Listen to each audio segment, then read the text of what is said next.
Hey everyone, and welcome to week one of Education 2100-2300 Educational Technology. I'm Toby Fisher. I'm your professor for the course. I'm in a unique situation this semester.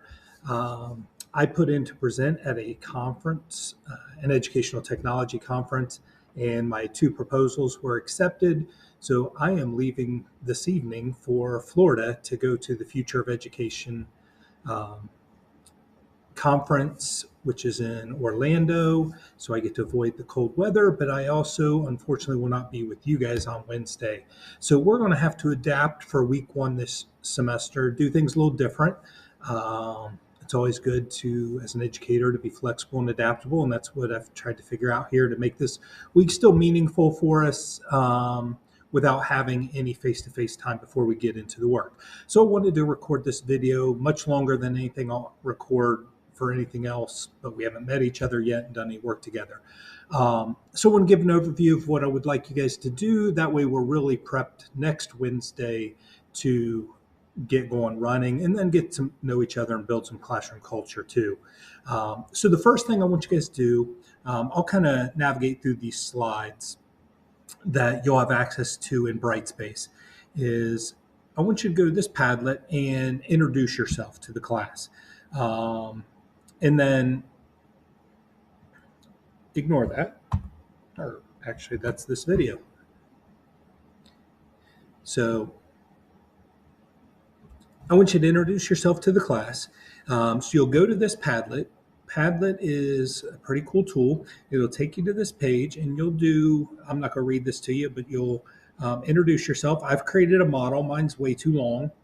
Yours will usually be about 45 seconds as an average. But down here in the bottom, just click the plus, and then you'll see this plus sign here to see all kinds of things you can add to the Padlet. And what you want to do is you want to do the video recorder. And then you'll have to give it permission to use your microphone and your camera on your device. It kind of popped up there, a request for me. And then you'll record that, and then we'll all be able to see it and get to know who all's in the class, since we're not going to see each other face to face. I do this before each semester anyway. Then the second thing I'm going to have you do is read the syllabus. It's in Brightspace, and then go to what I want you to do is, as you read through it, come up with 3 questions. If you don't have 3, or if you have more than 3, that's okay. I just put 3 as just a general number to give people an idea. Then go to this Padlet, and this is a question board. So just like before, you'll hit the plus, but this time you'll just create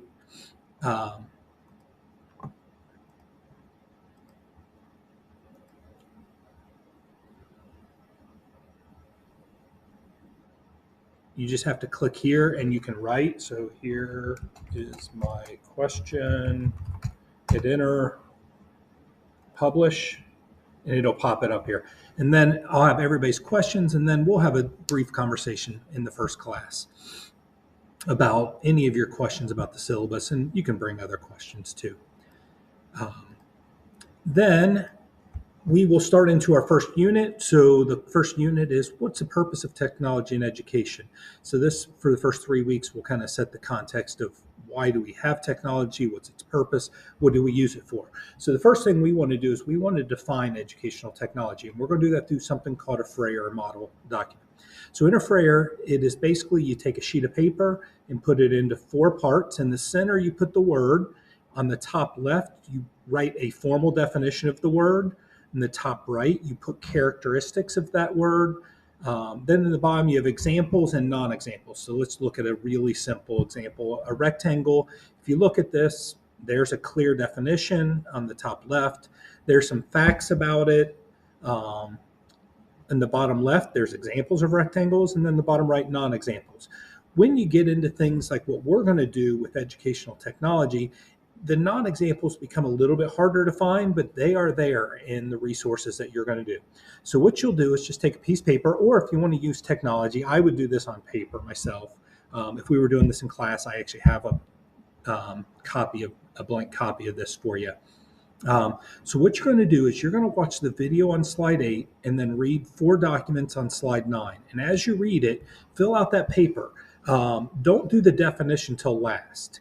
So what you'll do is fill out, and let me scroll down a little bit, show you the example. So technology integration or educational technology. Up here in the top, you'll put definition, do that last, but put some characteristics. So when you listen to the article, what are some characteristics? Right here, some non-characteristics or some examples of what educational technology is. For example, tech tools are some examples, but it goes much deeper than tech tools.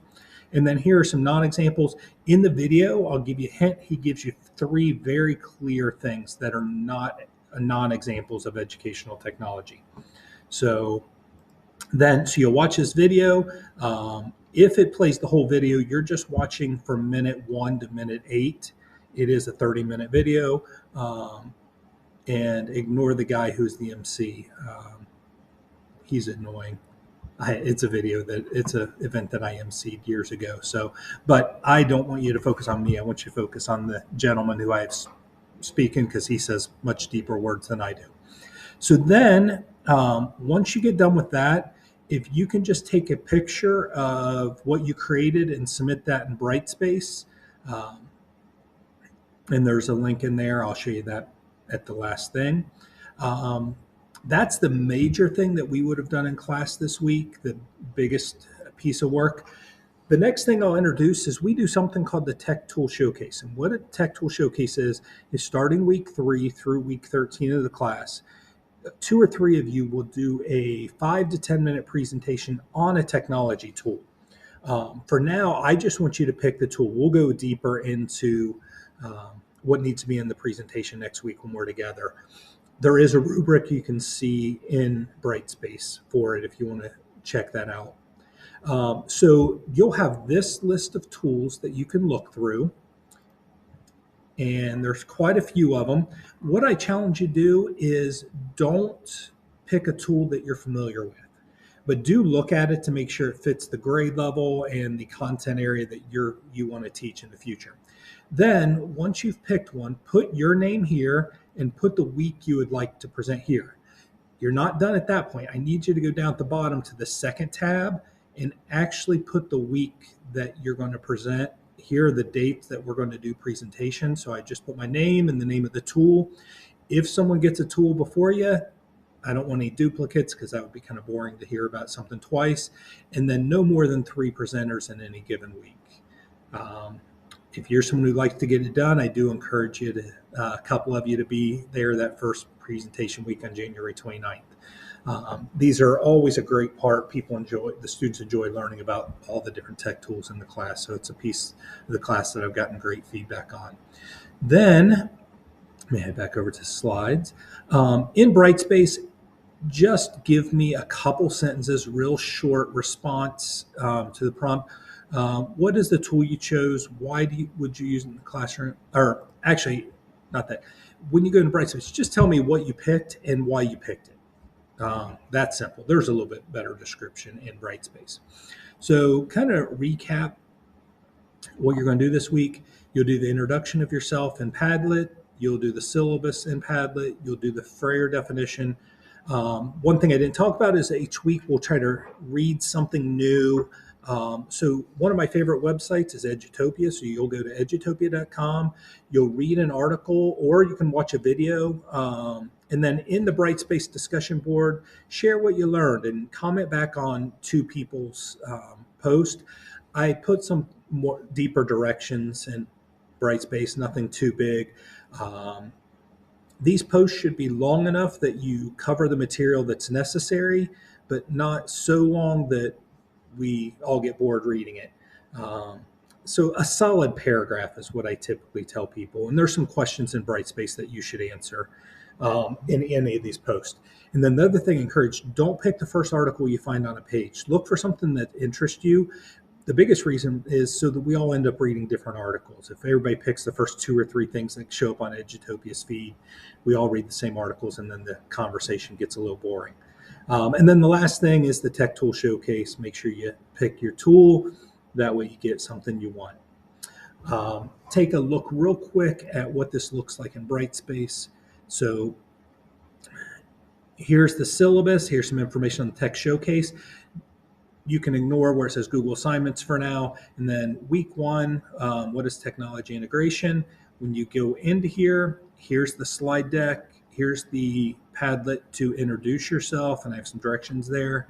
What did you read week 1 is that discussion board, and here's some directions more for that. Here's some directions for the Tech Tool Showcase. So this is where you'll pick a tool and then share in a few sentences the tool you picked and why. And then the last thing is where you can upload your picture of your Frere.